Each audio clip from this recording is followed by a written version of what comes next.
A promise represents a value that is unknown now that may become known in the future. In other words, an asynchronous value. Think of it like a ride-hailing app. When you request a ride, the driver makes a promise to pick you up. While you're waiting, the ride is pending.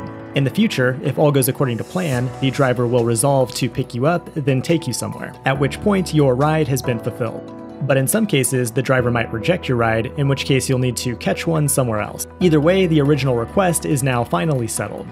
As a developer, you might want to create a promise to represent an asynchronous value, but more often than not, you'll be consuming promises to use the result of an asynchronous operation in your code. On the left, we're making promises, on the right, we're using them. When constructed, a promise starts off in a pending state. It's your job to define a callback function called an executor that defines when to resolve or reject the promise. This is where you would kick off your asynchronous work. On the other side, the consumer of the promise has called its then method. It's waiting for the asynchronous value to be fulfilled. When that happens, it will call this function with the value as its argument.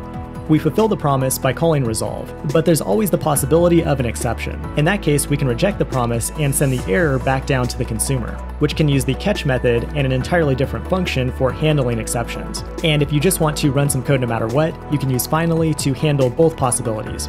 All of these methods return promises, which means they can be chained together to handle multiple asynchronous operations in a row. This has been JavaScript Promises in 100 seconds. Thanks for watching, and also make sure to follow my brand new Instagram account for even more content on this topic. I will see you in the next one.